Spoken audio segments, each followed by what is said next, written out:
Salve, galerinha Master! Sejam muito bem-vindos ao nosso canal, nosso podcast Master versus Master. Hoje eu tenho a ilustre presença, é a primeira mulher que senta aqui na minha frente, hein? Que honra! Olha que responsabilidade, hein, Fê? Fala aí.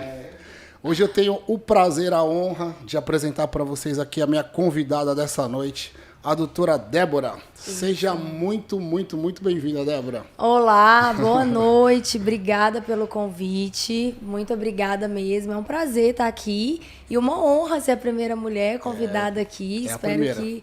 Legal. Espero que a gente tenha bastante assunto. Eu acho que tem, né? Tem. Olha, eu vi aqui a tua... Olha, tenho bastante coisa para te perguntar. Você tem uma história bem bacana. Deixa eu te apresentar aqui mais na íntegra para o pessoal te conhecer. Sim. Então quer dizer que você é mineira? Sou mineira, lá do interiorzinho de Minas Gerais. Lá do interior, uma cidade chamada Mantena. Mantena, exatamente. Minas Gerais, é o noroeste de Minas.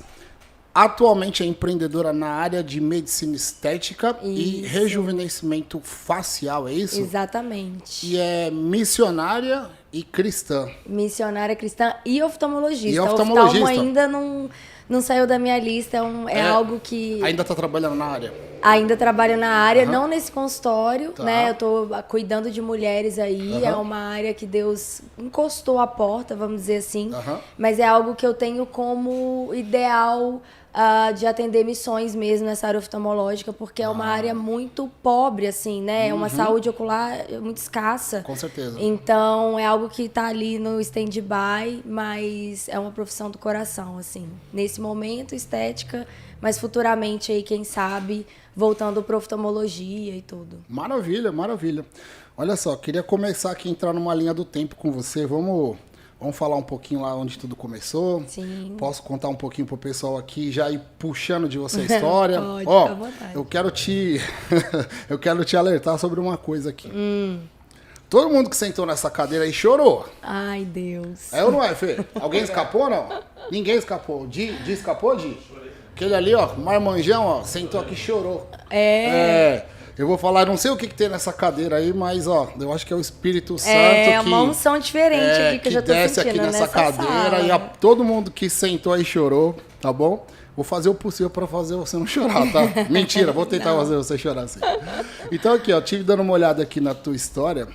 É verdade que você saiu de casa com 16 anos, é isso mesmo? Sim.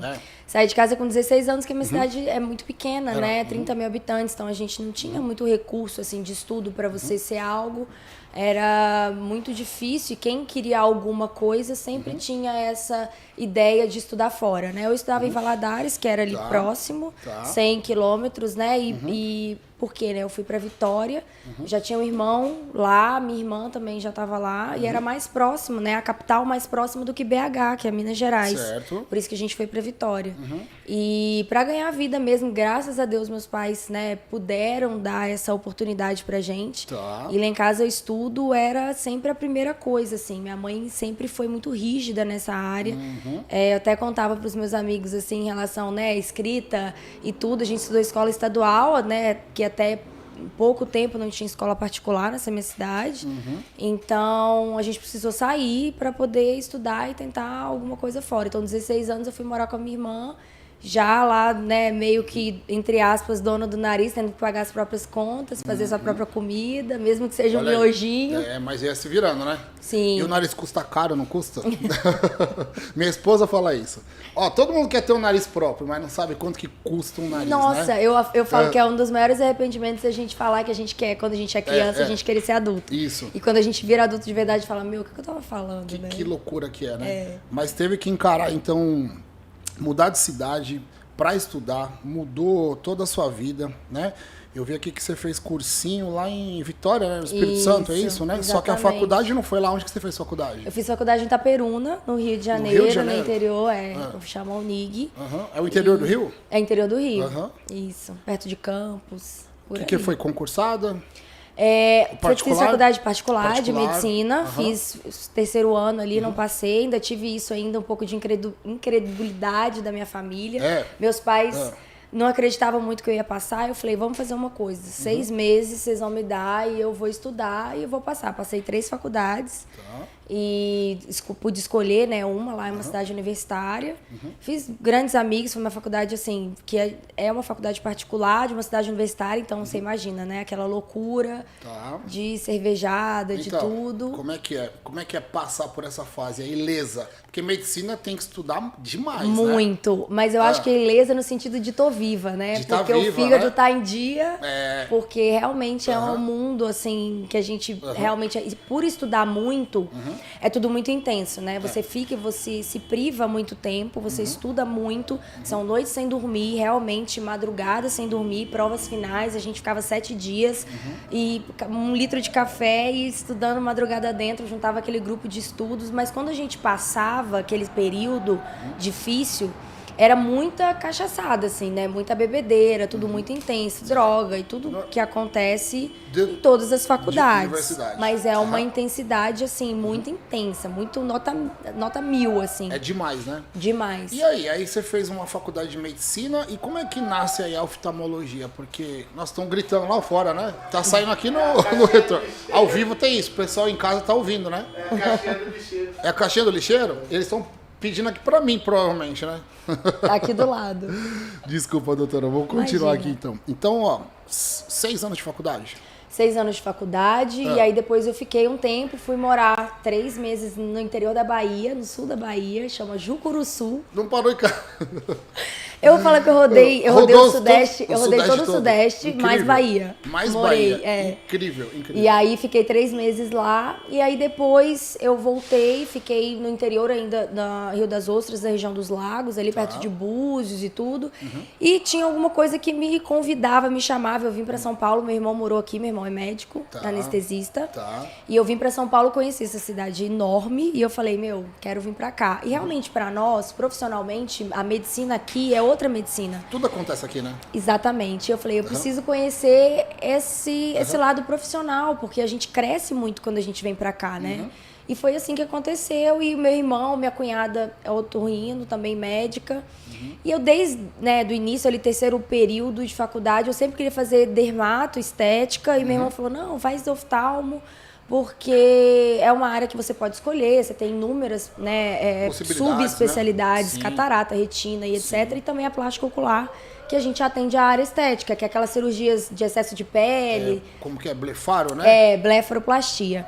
E eu falei, não, tudo bem, mas... Eu tô ligado, meu. Tá ligado mesmo. Tô ligado. Mas mal sabia eu que 2 anos depois, 2 anos depois eu ia me reencontrar com Jesus, eu tava desviada.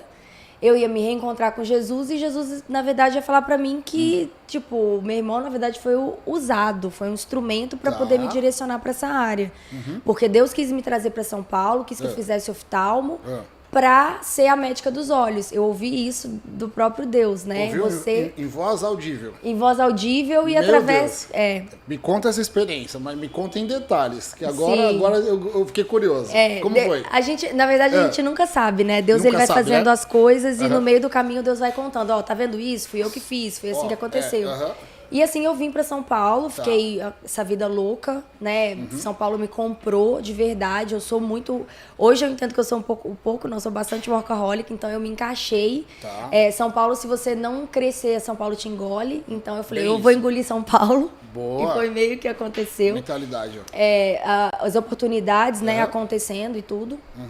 E eu fui fazer oftalmo e tudo mais. E nesse meio tempo, eu senti um vazio, algo assim que eu não sabia explicar. Chegava na segunda-feira, eu ia pra residência, e fora que a residência era, né, a oftalmologia era de segunda a sexta, e no meio desse período, 2 dias da semana, eu saía da minha residência, que era aqui no Ipiranga, e ia pra São Caetano, fazia 12 horas de plantão, voltava pra residência. Às vezes eu, 3 horas da manhã, eu ia em casa, tomava banho e tava na residência 7 horas, 6h30, porque eu tinha cirurgia.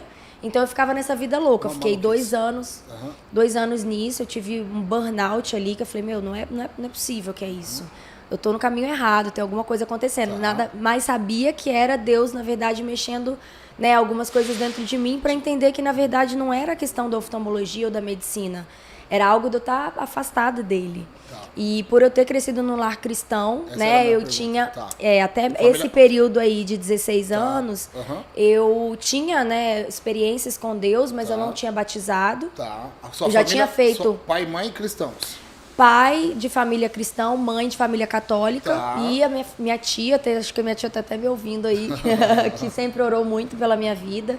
E meus avós, por parte de pai, muito cristãos, e era aquele que a gente tinha que orar, baixar a cabeça, agradecer toda a refeição. Amém. Então, assim, essa base, né, eu sempre tive. Sim, ensina a criança o caminho que ela deve seguir, nunca mais se desviará dele. E eu sabia que aquilo ali não me deixava fazer certas coisas, porque eu ia, enfim, tinha esse momento de faculdade, tinha as raves, as músicas eletrônicas, aquela coisa louca de droga lá, mas tinha coisa que parecia que me impedia de fazer, e eu sabia que era o Espírito Santo.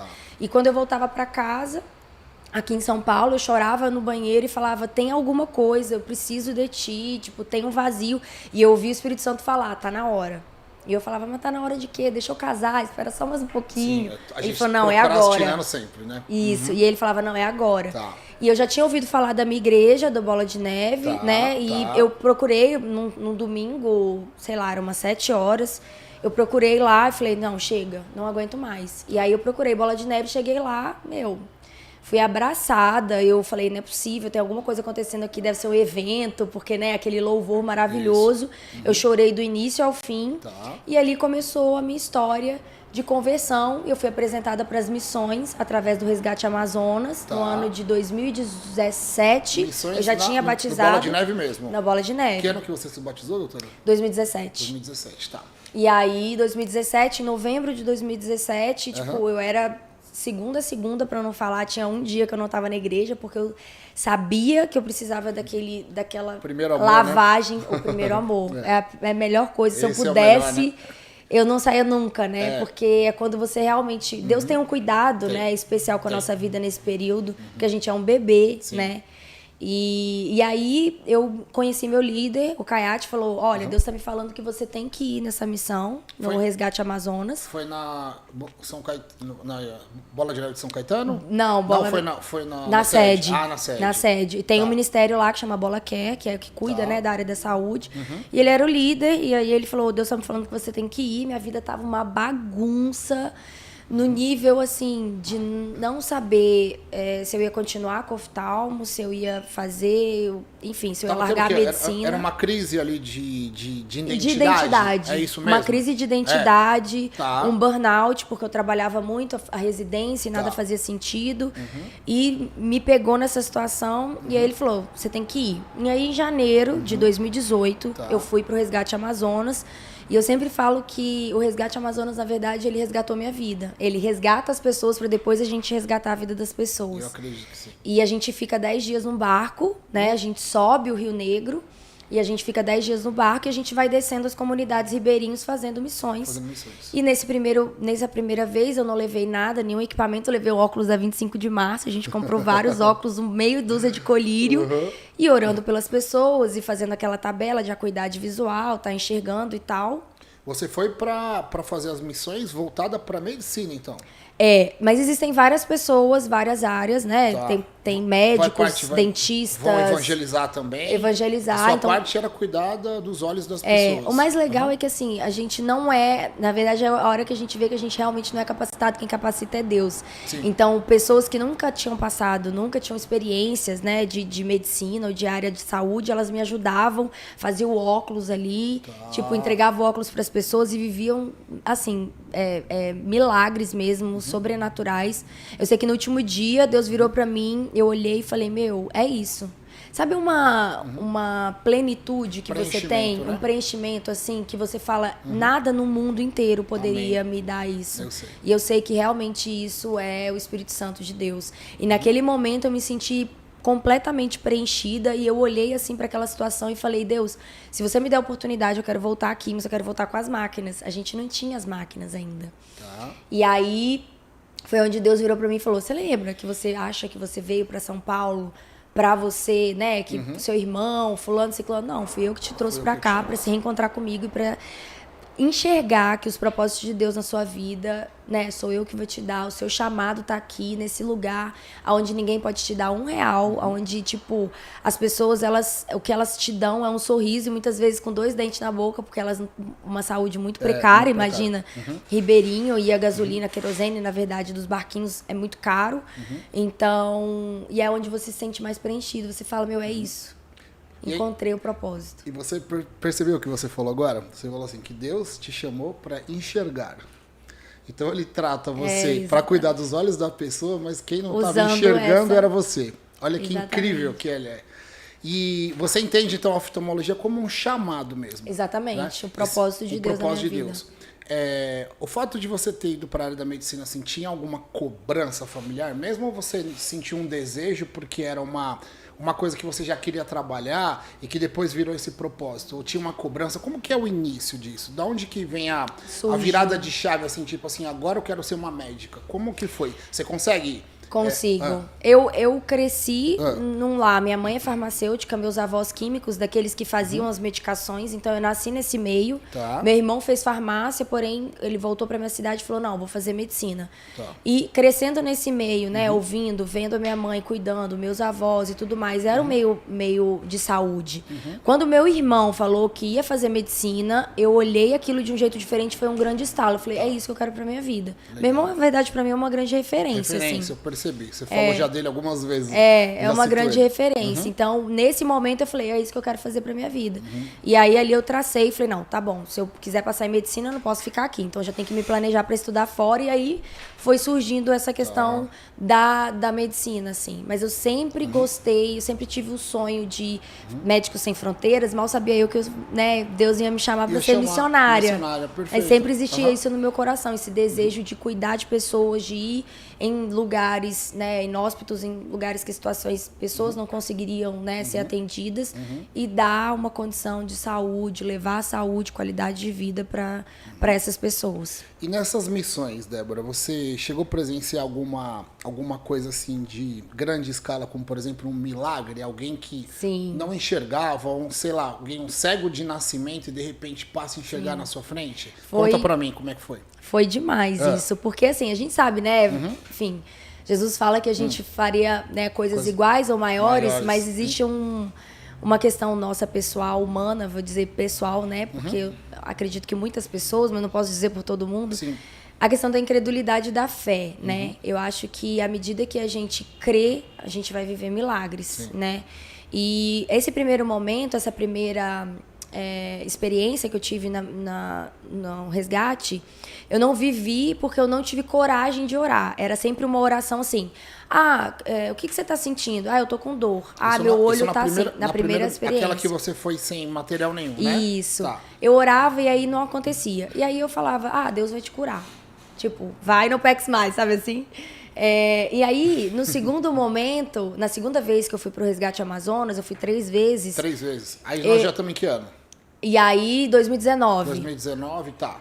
E aí, 2019, eu fui pro resgate novamente, aí eu tive experiências mais profundas, mas não assim que eu posso contar. Mas a terceira vez que eu fiz missões, que foi o Amo Sertão, que foi no Sertão, que é um lugar assim, as pessoas precisam conhecer, é a nossa África, né? É a África brasileira. E era um poder sobrenatural de Deus. E eu ouvi uma amiga minha, Gabi, do Rio, contando que tinha orado para uma senhora dentro de casa, e a senhora não enxergava, e ela orou pela senhora, a senhora começou a enxergar. Eu falei, opa, peraí. Tipo, né? Não assim, mas eu falei, eu sou oftalmo, eu também quero. Eu falei, Deus. E você tava lá nessa? Tava, não nessa oração, tava quando ela contou. Nesse momento que eu falei assim, eu quero viver isso, eu ouvi o Espírito Santo falar, então ora. E aí eu falei, beleza, vou orar. E aí a primeira pessoa que eu fui atender depois de eu ter ouvido isso, né? A gente orava e tudo mais. Eu orei uma vez, a pessoa continuou sem enxergar. Eu orei a segunda vez, era um homem de mais ou menos uns 40 anos. Eu orei a segunda vez, aí veio a seta, né? Tipo, você vai passar vergonha. E eu falei, eu não vou. Aí eu orei pela terceira vez. Na terceira vez, ele começou a coçar os olhos, assim. Falei, eu tô enxergando. Falei, meu Deus, ele tá enxergando. Tipo... Eu não sei aí se todo mundo começou a gritar. Eu queria ver muito de perto isso, eu juro. Eu juro que eu queria. Surreal. Nessa hora eu falei, meu Deus, a minha oração tem poder. E aquilo eu tô todo arrepiado. gerou Juro. um ambiente em que todas as pessoas Uma começaram a atmosfera acreditar. totalmente diferente. E aí eu comecei. Aquilo edifica todo mundo, né? Todo mundo. E aí, nessa hora, o cara saiu de lá, nem óculos. Nessa segunda vez, nessa terceira, no caso, a gente já tinha conseguido material, a gente tinha conseguido uma equipe que ajudava a gente também. Então, a gente levou todo o equipamento, a gente levou óculos que eles faziam na hora, um óculos simples, mas eles já conseguiam sair com óculos na hora. E a partir desse momento, a maioria das pessoas já não saíam com óculos. A gente fazia, a gente orava, tinha, né, essa coisa... Mas muitas pessoas foram curadas. Crianças que eu, tipo, não poderia dar óculos, por exemplo, que tinha um grau absurdo, sei lá, menos, sei lá, 13. Eu falei, Deus, por favor, não deixe essa criança sair daqui sem enxergar. E aí a gente orava e a criança voltava a enxergar. Então foi uma sucessão de milagres ali que você experienciou. E as pessoas chegavam lá e falavam assim, eu quero ir no médico da vista, eu quero ir no médico da vista, porque a gente ficava... Era a salinha do fogo. E a gente ficava numa salinha, as pessoas queriam passar lá. E eu comecei a falar, cara, você... Tipo, as pessoas, como eu falei, né? Nem todo mundo é médico, nem todo mundo é dentista. São pessoas como o Fê, como pessoas que não têm essa proximidade com a saúde. E a gente orava e eu falava, gente, vocês são médicos a partir de agora, vocês são doutores. Então, a partir do momento que eles sentarem ali para fazer uma ficha, até o momento que eles passarem aqui comigo, a gente vai orar pra gente curar. E, inclusive, um missionário que estava com a gente foi curado. Ele tinha ceratocônica, uma alteração na córnea. Ele tinha um grau muito alto. E a gente começou a orar. Mano, nessa hora eu falei, mano, até cuspe. Eu peguei assim, fui, passei. E todo mundo foi orando e tal. E ele foi curado. Ele falou, eu não aceito usar mais óculos. Ele jogou óculos fora. Eu nem sei, nem conversei mais com ele, assim, mas... Era muito sobrenatural. Ó, minha esposa tá assistindo esse podcast. Ela me chamou agora há pouco, antes de começar. Ela deve estar fascinada com essa história. A minha esposa, ela se emociona muito com o sobrenatural. Eu também, mas ela é demais. A Yara, ela adora, ela ama essas histórias. Eu preciso fazer uma missão dessa com ela. Eu preciso pôr isso na minha vida. Por favor. Amor, vou te convidar aqui ao vivo, aqui no podcast, pra gente fazer uma missão dessa. Porque eu acho que ressignifica toda a fé do cristão, não é? Toda a fé. Porque não tem nada parecido com isso, né? Nada, e você vê uma pessoa que eles doa a casa no chão de terra, sabe? Casa de pau a pique, real, o vaso é um buraco no chão, tem um balde de água, que é o caminhão-pipa, passa às vezes uma vez na semana. E uma água se suja, passa. do jeito que tiver. Exatamente. E assim, o que eu tenho, eu divido com você. Eu tenho um pouco de farinha, mas eu divido a minha farinha com você. Isso foi uma coisa que mais me impressionou. É uma fé que move montanhas, é um amor por vidas e sempre com um sorriso no rosto. É surreal como que o pouco que eles têm, eles são gratos. E como nós, quanto mais a gente tem, mais a gente quer, né? Então, mas sabe que eu acho, doutora? Acho não, tenho certeza do que eu vou te falar. A gente é condicionado a viver num mundo onde a gente se compara o tempo inteiro. Onde a gente estava falando disso, né, Fê? A gente vive num mundo onde a gente sempre olha, mas aquele ali tem mais do que eu, aquele ali faz mais do que aquilo. Até na igreja, infelizmente, a gente tem esse lado. A área aqui, médica, né? é uma competição. A área médica. Absurda. Na igreja, parece que aquele irmão tem mais fé do que eu, ele ora melhor do que eu. Então a gente vive nesse mundo de comparação. Eu penso que as pessoas que vivem num lugar como esse, elas não têm o que comparar. Elas se comparam com pessoas que estão da mesma maneira que ela. Então acaba tendo um coração mais puro, né? Elas têm uma essência mais próxima de Deus, da centelha divina, né? E como não perder isso, né? Eu já me perguntei isso várias vezes, né? Eu vivo num mundo corporativo desde sempre, comecei muito cedo. E eu sempre penso, como a gente faz? Porque, assim, a minha experiência com Deus, quando eu entreguei minha vida, sou um recém-convertido, sou convertido há 2 anos só. Né? E eu vejo Deus mudando a minha vida todos os dias, né? E tirando espinhos do meu coração, né? Derretendo o meu coração e trazendo um coração de paz e amor. E eu estou numa presença hoje, numa condição com Deus comunhão, né? Que eu não quero sair nunca mais. Com o Espírito Santo. Né? E eu fico pensando, mas como que a gente consegue fazer isso? O meu desejo hoje era conseguir atingir todas essas pessoas com o amor que eu sinto. Né? Então eu vejo todo mundo batendo cabeça, né? O dia inteiro, todo mundo brigando para ganhar dinheiro, para ter as coisas que eu não acho que a gente acho que deve, né? eu acho que a gente é capacitado para isso, eu acho que Deus ele capacita a gente, porque eu acho que existem as pessoas que vão e existem as pessoas que abençoam. Exato. Então nem todo mundo vai botar o pé lá, mas talvez essa pessoa que tem o seu coração agora, que tá vendo a gente, que tem o seu coração queimando, ela pode abençoar essa obra. Então, a gente precisa de mantenedores. Então, eu penso nisso também. E eu falo porque, assim, é uma coisa que Deus está mudando em mim, sabe, doutora? Eu sempre ajudei da forma como que eu pude, financeiramente dizendo. Sim. E esse coração nunca foi um coração que me tocou para fazer, mas de um tempo para cá Deus vem me incomodando com isso. Então, assim, aí quando eu escuto um testemunho desse, como você tá me dizendo, isso queima dentro de mim e falo, eu preciso ir lá ter essa experiência. Esse queimar dentro de mim é o Espírito Santo testificando no seu coração. Inteirinho arrepiado. De que eu acho que todo mundo deveria, mesmo que não queira virar um missionário ou ser... Mas ter a experiência, né? Sim, eu acho que essa experiência é surreal e você nunca vai poder... dinheiro nenhum no mundo vai poder te dar experiências como essa. Tem um amigo meu que sempre fala, né, que tem coisa que só missionário tem experiência de viver, assim, é surreal. E é algo muito sobrenatural, assim, você é transformado. Eu falo que você perguntou, né, como não perder isso, né? Talvez até o primeiro amor, mas a maturidade, até com o evangelho e tudo mais, acho que a gente não deve perder essa coisa do primeiro amor. Na verdade, o amor tem que ser constante, mas eu acho que quanto mais a gente se aproxima de Deus, eu vejo que quanto mais eu procrastino o meu momento de devocional, de comunhão, mais fria fico e mais próxima do velho homem, da velha mulher. Sim. Que a gente fala, o velho homem morreu, não tá nada, tá ali mergulhando. Qualquer coisa, se você der um mole, ele volta e você volta a ser a velha pessoa. Exato. Então a gente tem que estar realmente vigilante. E eu, né, tenho uma amiga minha, a Fabi, que a gente sempre comenta, eu tô precisando de uma missão. Sabe quando você fica, tipo, pensando muito na terra?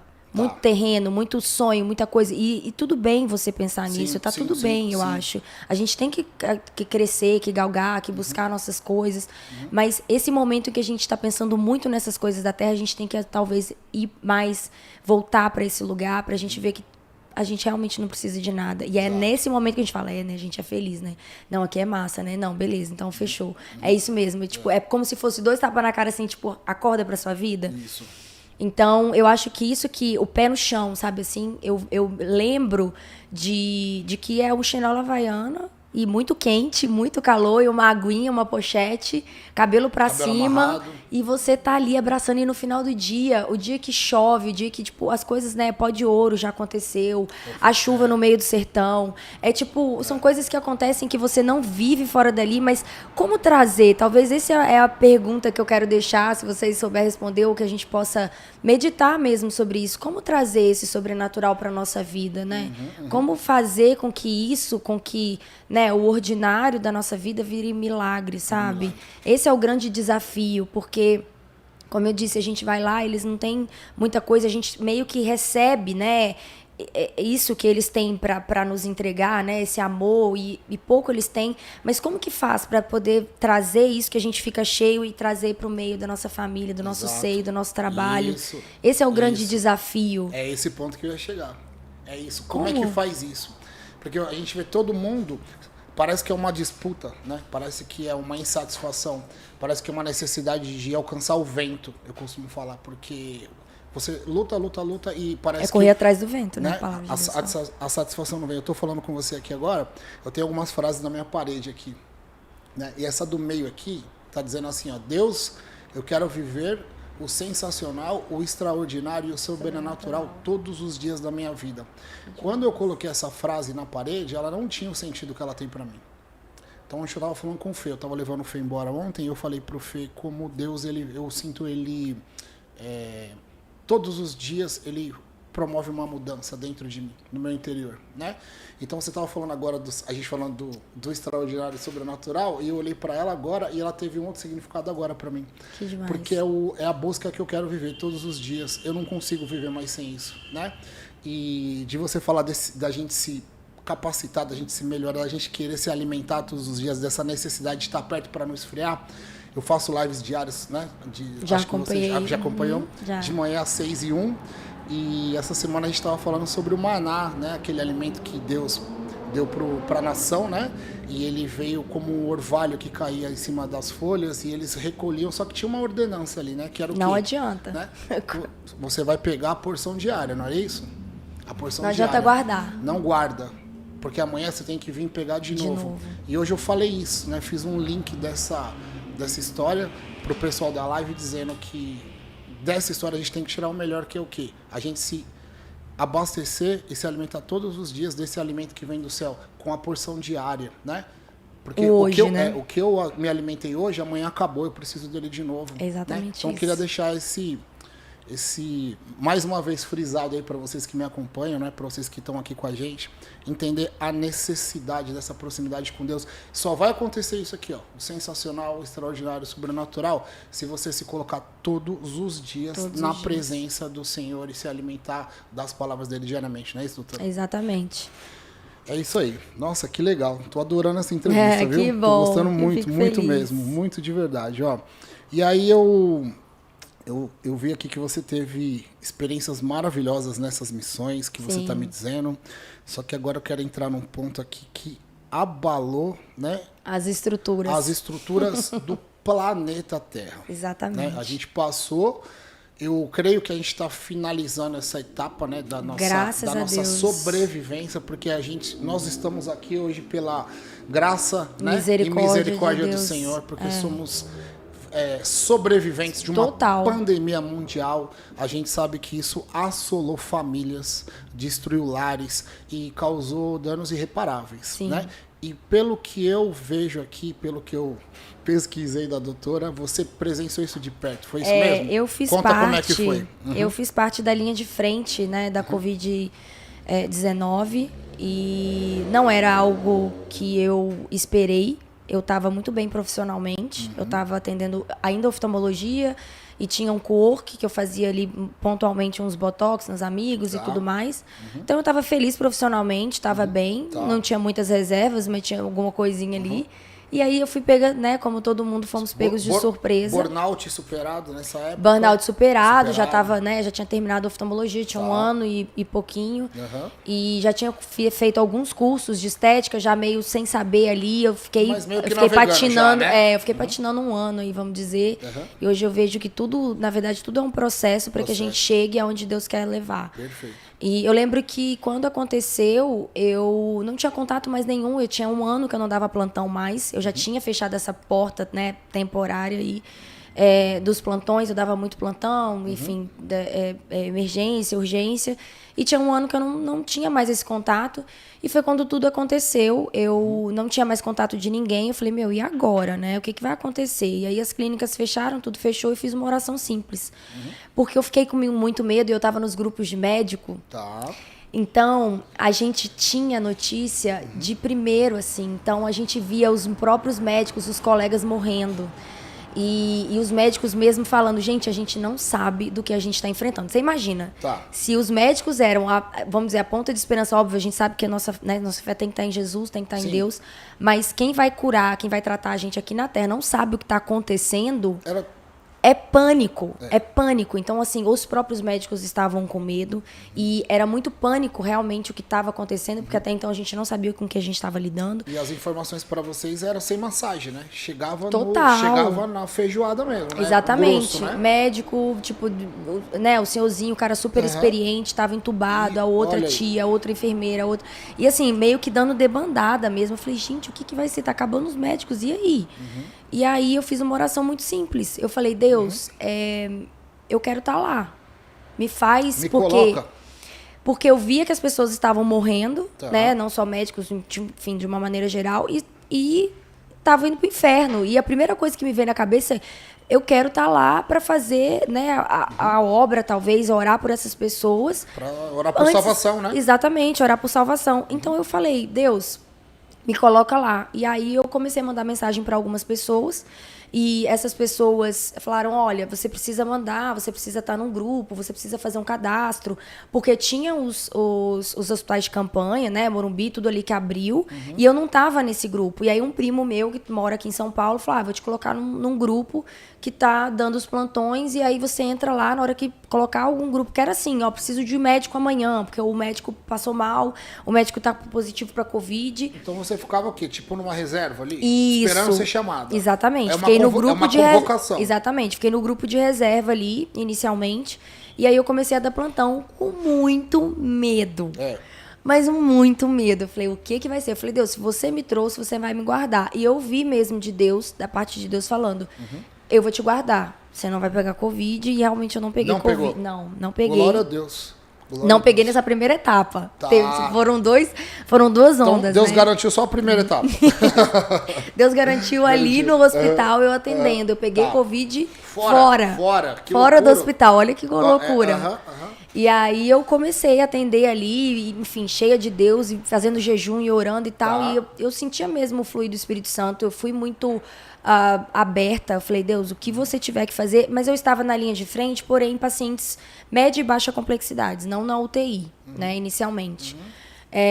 E aí, ao longo desse período, né, fui para vários hospitais. Gente, eu vivi coisas que eu falei, eu não desejo isso para ninguém. Eu vi realmente a medicina em frangalhos, eu vi equipes não capacitadas, eu vi falta de gestão, muita falta de gestão. Pacientes realmente misturados em situações assim, que eu falei, é muito louco, assim, né? A saúde precária. Mas também pelo acúmulo de pessoas. Sim. Também não tinha como ter uma... Porque não estavam preparados para receber Ninguém estava estava preparado, né? E era assim, aqui é pronto-socorro, não é mais, agora aqui é a área de Covid. Acabou. Aí eles fechavam tudo e colocavam você na área de Covid, e a gente começava a atender ali, e chegava aquelas pessoas. A primeira onda, eu acho que não foi mais medo, porque medo daquilo que você não conhece, do desconhecido. Claro, normal. A segunda onda, a gente já tinha alguns trabalhos, né, a gente ia, né, distribuindo ali, a gente pegava algumas coisas que saíam, alguns trabalhos que saíam, a gente discutia o que dava certo, o que não dava, e a gente meio que também fazia o nosso próprio tratamento. Agora, quando melhorou, eu fiz, né, atendi em Osasco, atendi a vários lugares na região de São Paulo, e aí...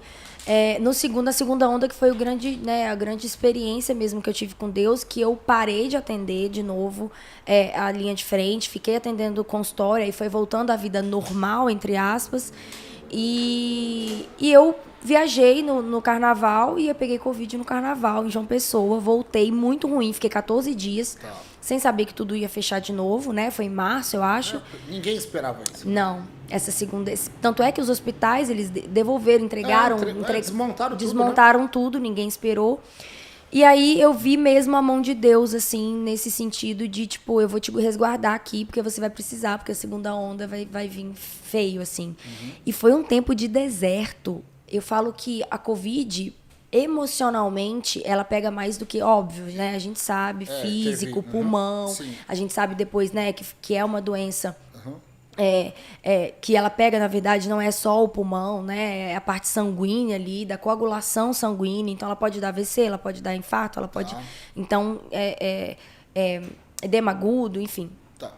Então, eu vi, assim, enxerguei a Covid de um jeito diferente. E foi um tempo de deserto, mas foi um tempo muito profundo, assim, com Deus. Deus cuidando realmente da minha vida. Eu estava sozinha em São Paulo. E eu falei, eu não vou me deixar ficar abalada. E aí eu acordava bem do nada, no final do dia eu estava muito mal. E eu falei, eu não aguento mais, eu vou morrer. Eu fiquei com 15% só do pulmão comprometido, eu fui fazer tomografia e tudo mais. Fiquei em casa, mas eu estava com o oxímetro ali. Então, assim, imagina quem não tem esse recurso, quem não sabia como é que estava a saturação. E aí eu cheguei a saturar 92%, 93%. Eu falei, não, ainda dá para segurar aqui e tal. Mas com muito medo. Mesmo sendo médica, mesmo tomando medicação, mesmo, né, enfim, os amigos ali, tendo um hospital, tendo amigos médicos, eu fiquei com muito medo. E isso me fez, acho que piorar mesmo a minha parte psicológica abalada, me fez essa insegurança de que você não sabe se você acorda amanhã. Então, foi um momento muito louco, mas ao mesmo tempo, quando eu me recuperei, deu o lockdown, aquele boom, e aí eu comecei a mandar, né, meu contato para várias, aí eu já tinha isso, já tinha contato, e aí eu comecei a dar plantão em algumas, tipo o BS, que na verdade se tornou um hospital. Eles colocaram que não tinha como ir para os hospitais, UPA, os hospitais grandes centros todos lotados, e aí começou, né, os jovens, 30, 40 anos. Então, assim, eu olhava e falava, é meu irmão. Porque mudou, é minha mãe. Mudou a faixa etária. E aí a segunda onda veio muito forte. E nesse momento eu me vi num lugar, tipo, eu dei 3 dias consecutivos de plantão. E no domingo de manhã, eu querendo sair, eu esperando o médico vir me render, porque na verdade, a gente não pode sair se não tiver médico, né? Tem pacientes, tem pessoas ali que precisam dos seus cuidados. E eu comecei a mandar mensagem pro clínico responsável, pro médico responsável, da unidade. E ele falou, não tem médico. Eu falei, eu preciso ir embora, não tem como eu ficar aqui e tal. Ele falou, doutora, se você for embora, é abandono de plantão. Tipo assim, ainda pode abrir um boletim. Pode abrir um boletim. É contra a ética, mas eles poderiam abrir um boletim de ocorrência contra mim. Tá. Hoje, na verdade, eu fui me orientar também, né, por conta de toda essa situação. O médico responsável pela unidade, ele tem que assumir nesse caso, se você tiver que ir embora, se você tiver que ir para outro plantão, por exemplo. E tem que ter um médico responsável pela unidade. E esse médico teria que assumir, mas ele falou, não, fica e tudo mais. E nessa hora eu senti como se... Eu falei, imagina, se aqui está acontecendo isso, imagina em todos os outros hospitais, imagina em âmbito mundial. Como que está acontecendo? Ali era só uma fração de todo o resto, de tudo que está acontecendo. E aí, eu passei a noite inteira, porque eu tinha passado, né, nessa unidade, dormi horas? Lá, tinha sido 36 horas de plantão, direto. E é 36 na RIPA, 36 né? Mesmo, tipo, dormir 2, 3 horas. 2, 3 horas e... E era eu sozinha, então assim, qualquer coisa que acontecia com os pacientes, tinham 6, chegou a ter 10 pacientes na unidade, como se fosse uma UBS. Tomar conta de todos. Eu tinha que tomar conta de todos. E aí eu fui um desabafo mesmo, porque eu ouvia o funk rolando a noite inteira, no batidão. E eu falei, as pessoas não têm noção do que está acontecendo. Tipo, eu falei, será que as pessoas têm noção? E eu peguei o celular, assim, e fiz um desabafo. Foi aquele vídeo seu que viralizou? Exatamente. Eu vi esse vídeo. Foi. Você saiu do plantão? Eu estava no plantão ainda. E aí você fez o quê? Um story? Eu fui abrir a câmera do celular e falei, eu vou fazer um desabafo. Eu nem sabia se eu ia postar ou não. Tava com o rosto machucado, não tava? Exatamente. Eu sentei assim na escada. Você fez um story? Fiz um vídeo. E aí o que no aconteceu? IGTV. A galera compartilhou, E viralizou? aí eu comecei a fazer, e aí as pessoas começaram a compartilhar, eu olhei, um monte de gente falou, nossa, recebi um vídeo, olha aqui, é você, WhatsApp, você é minha irmã, não sei o quê. Tá. Eu falei, gente, tomou uma proporção que eu recebi mensagem do mundo inteiro, assim, do Japão, a galera falando que recebeu, que ficou emocionada. Olha que loucura. Emocionada com o meu vídeo, e todo mundo, Deus, né, de novo começou trabalhando no sobrenatural. E aí aquilo tomou uma proporção muito grande, as pessoas realmente sentiram, né? Óbvio, 1% ali vai falar, tá sentada na escada, isso. Tá com não sei o quê, mas assim, a grande maioria abraçou, né? Abraçou, entendeu? Gente, olha aqui, as coisas estão acontecendo. A médica, olha aqui como é que ela tá. Tipo, ela tá lá 3 dias, tipo assim, 3 plantões, 2 dias direto, sem dormir. E a galera tá indo pra praia, porque acho que era feriado, não lembro. Tá. E aí aquilo tomou uma proporção, e quando eu entendi aquilo, boom. Aí Jesus falou, é quando você tá fraco que eu te faço forte. E aí nesse momento... Mais uma frase ali, ó lá. Tem uma frase ali, ó. Eu tô de costas, né? Olha lá, eu não sou forte, mas o Deus que habita em mim, esse é forte. É isso aí. É mais uma das frases. E a gente mostra a nossa fraqueza e Deus, boom, parece que é uma injeção de ânimo. Né? Exatamente. E aí eu falei, é isso. Aí eu peguei uma palavra assim, abri, juntei, tinha uma moça da faxina, uma técnica que era cristã. E aí eu falei que eu era cristã e tal. Eu falei, vamos lá, vamos fazer uma célula dentro da enfermaria. Porque eu tinha visto um vídeo de uma moça tocando violão dentro de uma enfermaria. Eu vi também. E aí eu fiquei assim, eu falei, aí eu lembrei da oração que eu fiz lá no início, que eu falei pra Deus, Deus me coloca lá. Mas era pra falar do nome dele. E aí, nesse momento, eu abri a Bíblia, falei, assim, Deus me tomou, falei uns salmos e tal, e no final eu fiz o apelo, e todas as pessoas chorando, né, os enfermos, né, os pacientes, todo mundo aceitou Jesus, os técnicos, os enfermeiros. Glória a Deus. E eu falei, é isso, tá tipo, ali, né? Eu tô aqui pra isso, tipo assim, acorda, sabe assim? Fez sentido, fez total, né? Todo sentido. Todo sentido. E aí Deus me colocou em outro hospital de São Caetano, e aí outros milagres começaram a acontecer. O que você viu de perto ali? Sobrenaturais. Conta um pessoas impactante pessoas em coma, que tipo, sei lá, eles decretaram morte cerebral e tudo mais, e eu fazer uma oração, e essa pessoa sair, acordar e falar que ouviu a minha oração. Sim. Tipo, nesse nível, assim. Tinha uma enfermeira lá, que era a Elisiane. Vi você orando por mim. E tipo, a Elisiane chegava e falava, olha, esse aqui não passa de hoje. Vamos lá, vamos orar por ele, que... Vamos lá. E aí eu orava e tudo mais, e o cara, tipo, a gente chama, né, chocado com aquelas medicações pra deixar o cara vivo, entubado, cheio de aparelho. Sim. E aí 2, 3, 4, 5... Também teve gente que faleceu, óbvio, mas assim... As pessoas começavam a sair do coma, e começava a sair, ia pra enfermaria, e aquilo começava a acontecer, e Deus falou assim, aqui é o campo missionário. É o seu campo missionário de 2021. Aqui é o lugar em que você precisa pregar a palavra e fazer com que o meu nome seja conhecido. Eu preciso te fazer uma pergunta. Lá vai eu, hein? Como é ser uma médica que você aprende de uma forma muito racional, né? A faculdade de medicina, ela não é muito racional. A ciência, né? Isso, a ciência. Ela é racional demais. Eu vejo hoje muitos médicos quebrantados e se rendendo ao que estão vendo acontecer milagres e já aceitando, né, a possibilidade, porque eu conheci alguns médicos todos ateus. Sim. Você também deve ter no meio ainda. Mas tem muitos já se rendendo a isso. Como que é, de vez em quando dá uma bagunça? Porque assim... Não mais. Mas aconteceu isso? Porque já. Assim, né, eu trabalho para curar. Só que pera um pouquinho. Mas eu também sirvo os médicos dos médicos. Que se ele quiser, ele tira isso com a mão, ele resolve. Então assim, tem hora que você não se pode... Não sei se aconteceu isso com a doutora, mas de se sentir incapaz em algum momento, porque por mais que você tenha batalhado, e não era para me perder esse paciente, né? Por que ele tá saindo, né? Eu tô falando com você agora e lembrando daquele filme Cidade dos Anjos, né? Lembra? Você assistiu esse filme? Assisti. Que é onde aquela médica tá ali, ele fala, estava na minha mão, né? O paciente aqui não era para ele ter morrido, o que eu fiz de errado? Eu fiz todo o procedimento. Sim. E aí ela começa a ter aquele conflito de entender que tem alguma coisa que traz de volta ou é hora de partir. Como que você lidou com isso? E olha que eu vou te falar que não, assim, a crença mesmo de saber que Deus, né, ele é Deus, eu vivi a partir do momento que eu entendi, eu já tinha minha fé, né, mas não forjada como hoje, mas a partir do momento que eu entendi que os milagres estavam acontecendo, eu entendi que não era eu, tipo, eu falei, cara, impossível isso aqui acontecer. Tipo, não tem óculos, não tem lente, ou não tem, né? Não tem. Isso aqui não sou eu. Eu vi que, tipo, pela ciência, matematicamente, cientificamente, não tinha possibilidade era possível de eu ter acontecido ali. Mas eu vivi realmente na carne quando eu, já ainda na Covid, uma paciente chegou, não era Covid, ela estava tendo uma dissecção de aorta, algo muito, muito grave, assim, e não era nem uma UPA, era uma UBS, uma unidade básica. E ela chegou e ela morreu em 20 minutos.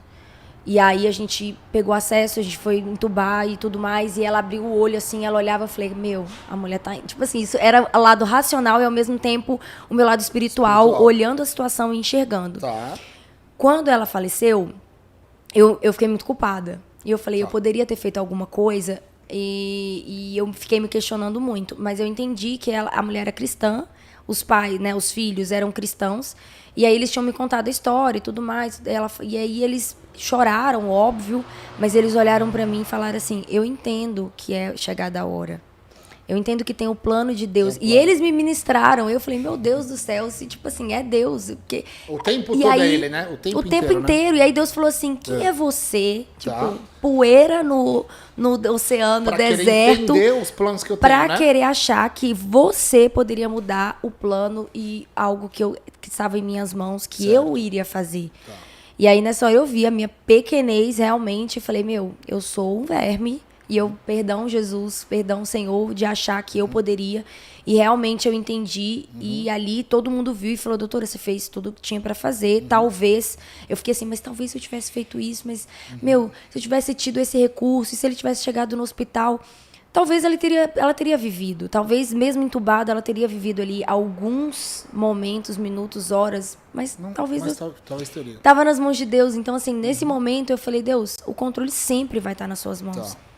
Então, nessa hora eu vi que a gente não... Mesmo a gente fazendo tudo que está ao nosso alcance, mesmo a ciência, você faz... Tem essa droga, passo 1, passo 2, passo 3, passo 4. E aí chega no passo que você fala, pronto, eu já fiz tudo que eu tinha. Agora não tem mais o que fazer. Então, é nesse momento que a gente vê realmente que existe algo superior. Se você não acredita em Deus, se você acha que, enfim, é o ET ou, enfim, o Big Bang, eu não vou questionar isso agora, mas você precisa de convir comigo e concordar que existe um ser superior que emana, que controla todas as coisas, porque não faz sentido a gente viver essa vida, isso aqui ser só isso daqui. E uma criança que viveu 6 meses, que viveu horas assim que ela nasceu... Sem explicação, né? A gente não consegue explicar, a gente só vai entender, na verdade, isso na glória, quando a gente estiver com Jesus. Então, isso começou, os mistérios, então isso começou a fazer muito sentido, assim, e eu falar, cara, tem coisa que eu não vou saber responder. Então eu orei por eles, né, na hora, expliquei, falei que eu era cristã também, que, né, e outra, me trouxe um conforto tão grande em saber que ela era cristã. Porque ela já estava na salvação, né? Eu falei, ela tá melhor que a gente. Ela tá no lugar muito melhor que a gente. Então, isso me trouxe um pouco de conforto. Não que, né, eu fiquei ainda, eu falei, nunca mais vou dar plantão naquele lugar. E, né, muito pra mim e tudo mais. E aí Deus ressignificou isso quando eu, né, em situação que realmente os médicos, né, da UTI ali, da medicina intensiva, já tinha realmente feito tudo. E eu cheguei, não é nada sobre mim, mas assim, falei, Deus, se tem propósito nisso daqui, eu vou orar. Se for da sua vontade, e aí é onde você confia, e é onde você entrega, porque não é você. Não é você. Se Deus tiver que fazer, Ele vai fazer. E um desses pacientes, inclusive, era um paciente que, na verdade, chegou. Depois ele pegou Covid, enfim, a gente deixou ele, né, em um lugar separado, ele tinha tuberculose, era um paciente que estava 2 anos afastado, ele estava sumido, a mãe faleceu, e no dia do enterro da mãe ele sumiu e ficou nas ruas, e o pai não tinha mais contato, e esse menino chegou pra gente lá, ele só falou o nome dele, foi pro tubo e ficou sedado. E aí as pessoas entraram em contato, a assistente social foi buscar nas redes sociais, no Facebook, e viu que o nome da pessoa condizia com aquela pessoa e entrou em contato com o pai. E o pai falou, meu filho tá afastado, tá sumido tem 2 anos. E aí ele ficou muito, tipo, eu falei, não, ele não vai sair. E aí ele saiu, ele voltou, encontrou com o pai. Tinha um resgate ali, né? Tinha toda uma história. Ele aceitou Jesus, voltou pra... Enfim. Amém.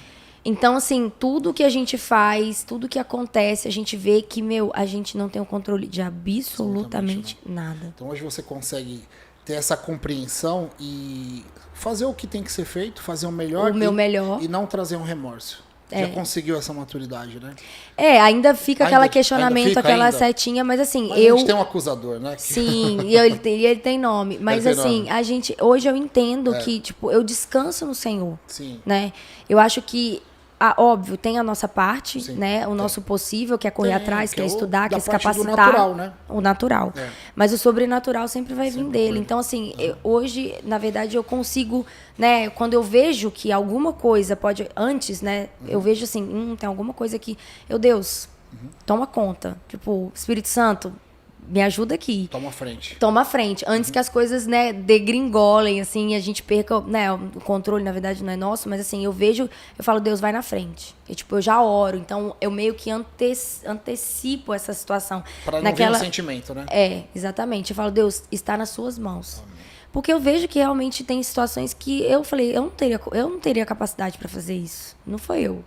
E, tipo, realmente é o Espírito Santo ali, mesmo que seja numa cirurgia, né, num procedimento, o que quer que seja que a gente faça, a gente vê que fala, isso aqui não sou eu. E o Espírito Santo, eu falo assim, ele é tão incrível nas nossas vidas, porque ele faz isso em qualquer área, né? Você tá dizendo aqui, relatando a sua experiência com o Espírito Santo na sua profissão. Sim. Mas ele faz isso... Uma pessoa simples, que às vezes te dá uma palavra e às vezes ela não sabe nem o que ela tá falando. Exatamente. Que ela às vezes não tem nem o conhecimento. Tem uma irmãzinha que a gente gosta de pedir pra ela orar pela gente. Às vezes a gente vai visitar ela e elas dão algumas revelações, né? Eu amo. Você ama as isso, tia né? do Coque. As tia do Coque. Tem várias experiências. Já rodei no manto dentro do meu consultório. Dentro do consultório? Dentro do consultório. Amém. Olha só. Então a gente tá falando a mesma língua. Minha esposa adora um sapato de fogo. Ela não pode ver. Ei, Diegão, pulando na pontinha do pé que ela fica maluca. E a gente, de vez em quando, passa, essa irmã, ela ora pela gente, e ela tem uma simplicidade nas palavras, ela tem um jeito que ela conhece muito pouco, né? Esse jeito da gente falar do nosso network, né? Esse vocabulário que... Tão complexo, né? Às vezes, tão complexo, né? Das nossas profissões, né? A gente tem, na medicina tem a forma de falar, nós como empreendedor de automóvel tem a forma da gente falar, e ela usa palavras, né, desse nosso métier, que ela não sabe nem o que ela tá falando. Você fala assim, não vem. Ela fala assim, eu tô falando, mas você consegue entender? Eu falei assim, plenamente consigo entender. Então, você vê ali o Espírito Santo, né, grandemente usando aquela pessoa e sendo voz. Então, ele é lindo, o Espírito Santo é incrível, né, quando a gente tem essa experiência com ele. E o papo tá maravilhoso, mas eu já vou começar a correr pro final. Sim. Mas, doutora, antes de ir pro final, eu queria saber aqui, ó, chega setembro e o você passa num corte dos médicos, é isso? É. Te mandaram embora junto com uma galera. Mandaram embora com a mão na frente e outra atrás. Uma grande virada de chave, então, na verdade. Também, acho que foi mais uma provisão aí de Deus, né? Pra você despertar uma nova carreira. Exatamente. Conta um pouquinho pra nós aí. Eu acho que o medo impede a gente, muitas vezes, de viver o sobrenatural, assim. Quando a gente tem...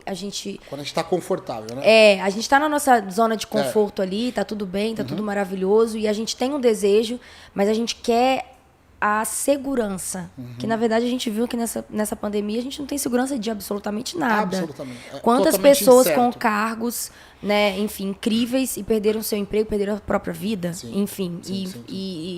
E deixaram aí tudo, né, para suas famílias, enfim, infelizmente, mas...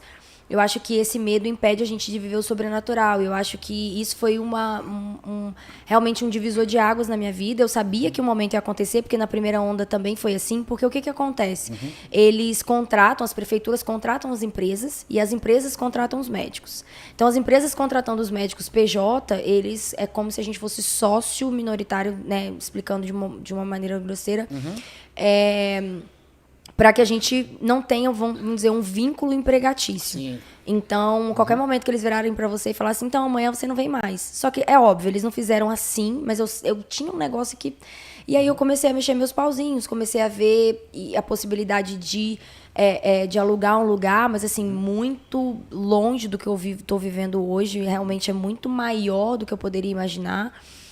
Eu sentia o Espírito Santo falar, tá na hora, tipo assim, né, de novo, tá na hora, né, você precisa dar um passo, e aquela segurança, eu falo, mas como, olha minhas contas aqui, minhas contas fixas, isso não vai pagar, isso não faz sentido, e tudo mais, mas e ao mesmo tempo... de Deus é outra, né? É outra, cara, não, um mais um nunca vai ser nunca dois. Vai ser dois, nunca. E aí eu vi a história daquelas pessoas que... eram técnicas, né, eram enfermeiras, eram técnicas que muitas vezes a gente começou, foi até um pouco complicado, porque como faltava mão de obra, eram pessoas que às vezes trabalhavam com idosos, não tinha aquela coisa de hospital, e elas aprenderam, sabe, a gente viveu ali meses, foi maravilhoso, eram meninas incríveis, eram pessoas incríveis, muito trabalhadoras, muito batalhadoras, e a gente falava, gente, será que vai durar? Será? E a gente começou a ver aquele temor, aquela coisa, aquele medo, e aí...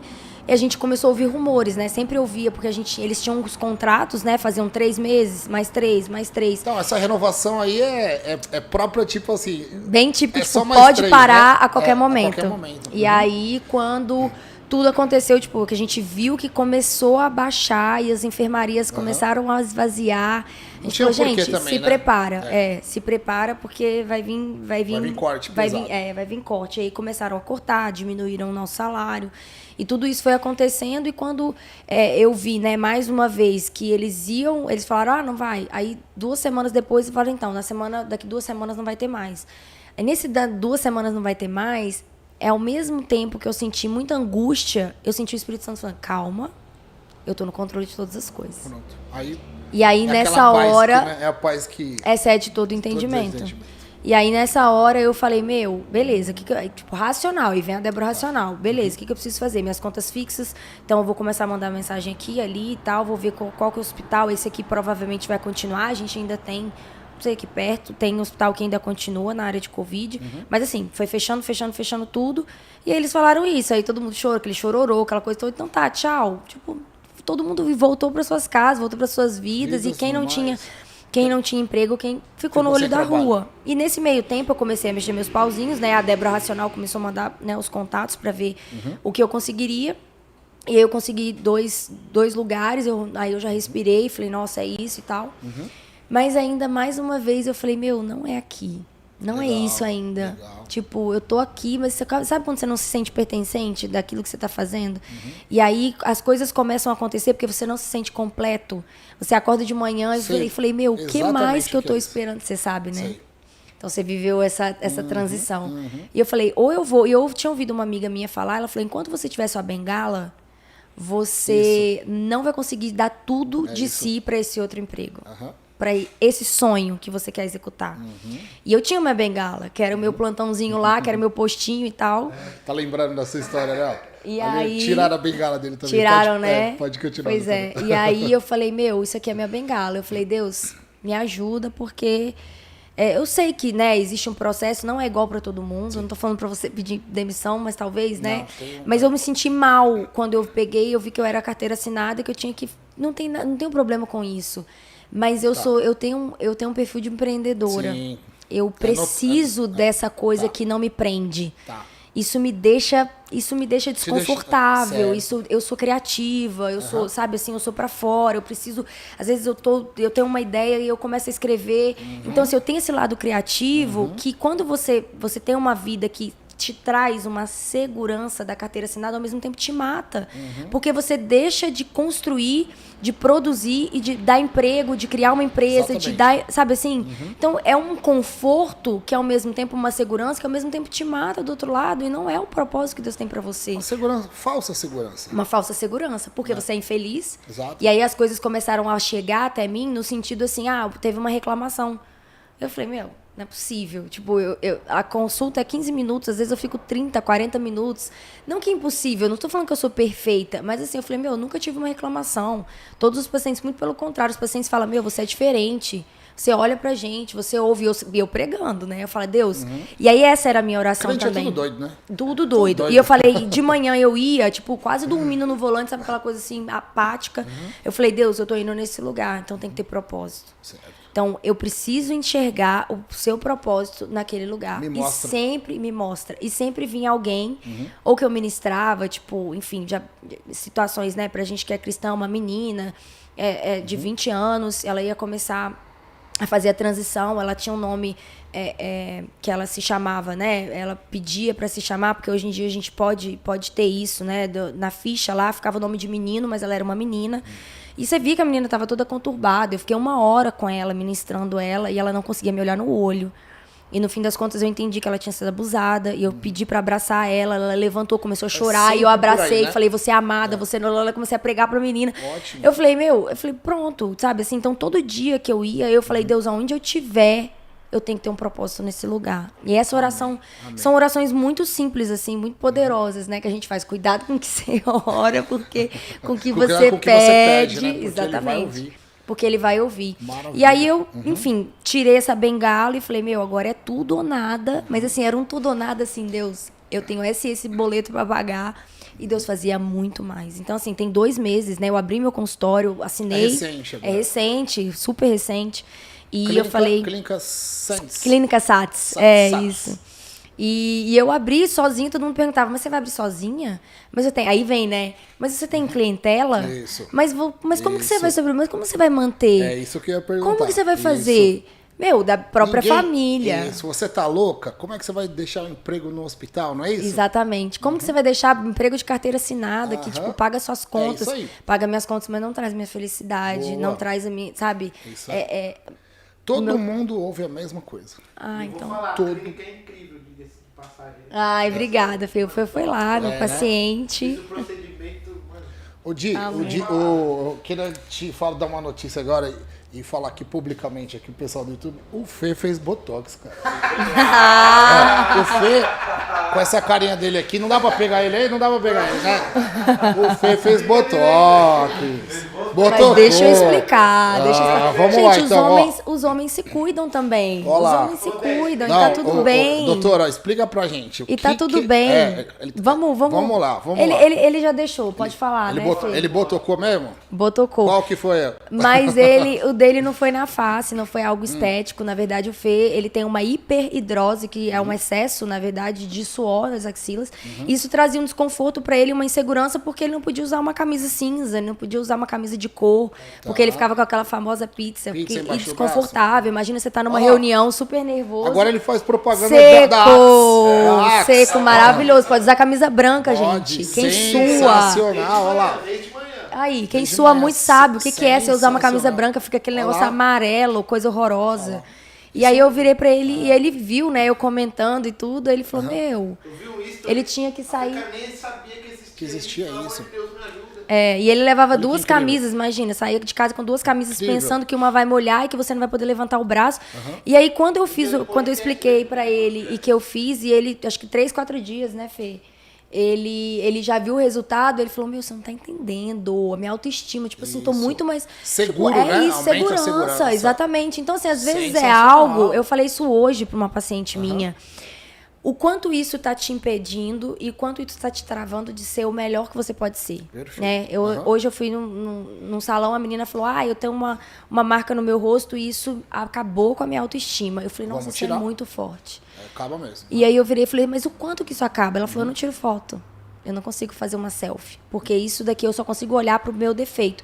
E eu falei, meu, quanto que, né, vale você realmente ajudar a pessoa? Eu não vendo um botox, eu vendo autoestima. Perfeito. Né? Eu não vendo uma transformação. Na verdade, eu ainda brinquei e Deus me ministrou a respeito disso. Eu não sou o autor, né, da obra de arte. A obra de arte é Deus, né? O quadro. Eu só ajudo na moldura. Para deixar aquele quadro melhor. Olha a doutora se vendendo aqui no ao vivo. E olha, eu vou te falar. Quem sabe faz ao vivo, hein, Fê? Essa é nova, porque Deus me falou ontem. Eu falei, nossa, é boa isso, vou usar. Olha a moldura, hein? Gostei de ver. Né? Então, assim, a gente traz, a gente realça a beleza que a pessoa já tem. Às vezes é uma autoestima que a pessoa não tira foto, que a pessoa não se enxerga, que ela não consegue. Agora a gente tá nesse período de online, Zoom. As pessoas ficam se olhando e falam, meu Deus, eu envelheci num ano de pandemia. Tudo bem, teve um envelhecimento, mas talvez você não tava se enxergando tanto. Ainda bem que tem o filtro Paris pra tirar as imperfeições do rosto, né? Dos stories. A galera fica enganando no filtro, aí quando sai do filtro, já viu, né? Tá, mas jeito, você acredita que a gente já tem, a gente chama de dismorfias, né, das redes sociais, porque as pessoas elas não conseguem sair para a vida real. Elas vivem no filtro e quando elas saem, e muitas vezes a gente está, né, vivendo isso, elas chegam com a foto do filtro e falam, eu quero ser o filtro. E aí vem o trabalhar, isso é muito sério, né? Você não querer ser você. Então. Porque tudo bem, uma coisa é você realçar aquilo que tem melhor, você melhorar a qualidade da sua pele, você devolver, né, o vício. Outra coisa é você loucura, né? Exatamente, é você mudar aquilo que você é sendo querer ser outra pessoa. Porque tem filtro, é um distúrbio. É um distúrbio. É tratável? Então, primeiro a gente precisa reconhecer, psicológico, tem que ter um acompanhamento. Inclusive, uma das coisas que eu gostaria, inclusive a gente está querendo implementar lá na clínica, é ter um apoio psicológico, porque muitas pessoas vêm com baixa autoestima. E aí também a gente vê que é algo espiritual, né? Quando a gente não está satisfeito com o que tem, na verdade, externo, nada do que você fizer... Dentro, né? Exatamente. Nada do que você fizer para ela vai estar satisfeita. Porque, na verdade, existe algo dentro que precisa ser transformado. Aí é que vem a Débora missionária, que é a Débora do hospital, que agora eu entendi que a minha missão é cuidar e tratar de mulheres, né? Cuidar essa de dentro do coração, da alma de mulheres machucadas, de pessoas que, né, que não se reconhecem, que estão distorcidas. E Deus nos fez belos, nos fez perfeitos pra gente ser o melhor que a gente pode ser, únicos. Exatamente. Eu não vou ter a boca da Jolie, eu não vou ter o olhar da Massafera, mas eu vou ter a minha face, a Débora, né? O jeito que o melhor que a Débora pode ser. Então, isso que eu acho legal da gente ter é muito sutil isso. E o médico, a gente tem que, né, como injetor, enfim, na área da estética, a gente tem que ter esse cuidado. E tem hora que a gente tem que falar, não, eu já falei não. Falei, não, eu não vou preencher mais, eu não vou colocar mais boca. Porque é exagero. Porque a pessoa já está distorcida, é uma coisa que precisa ser cuidada dentro. Aí é a hora de você entrar com o psicólogo e falar, vamos uma sessão, conversa com essa amiga minha, e aí a gente vê como a gente pode fazer. Exatamente. Legal. Você falando isso, eu lembrei de uma frase que Deus colocou aqui no meu coração, eu acho que foi na live de ontem, que eu falei assim pro pessoal, né? Você não é mais um para Deus, você é o único em Cristo. Quando você desenvolve essa intimidade e entende isso, é como se curasse tudo aqui dentro, né? Eu fui um cara que Deus me tratou muito emocionalmente. Eu também, como muitas pessoas, tinha vários problemas emocionais. E hoje o externo, não vou ser hipócrita, me importo sim.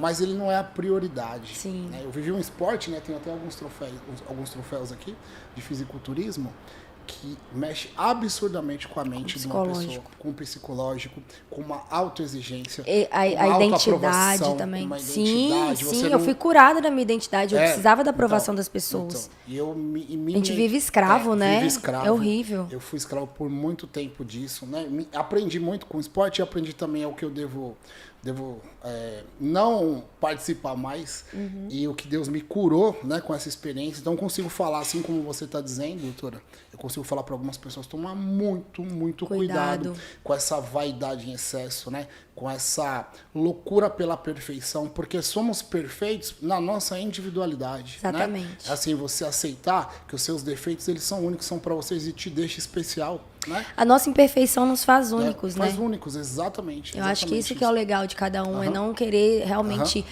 Primeiro que a gente não pode prometer que a gente vai ser igual a ninguém. E segundo que a gente precisa mostrar que ela é única e amar essa aquilo. maneira, exatamente, essa maneira que Deus te fez, que Deus te criou. Eu fui curada na minha identidade, foi um processo muito profundo e acho que isso que Deus vai realmente me usar, porque essa necessidade de aprovação, essa busca de aprovação, isso nunca tem fim. Você precisa sempre de um elogio, você precisa sempre de alguém falar o que você é. Isso. E quando você entende que Deus te fez, que Ele te criou e foi Ele que te constituiu, e você busca, poxa, peraí, quem me criou? Deus.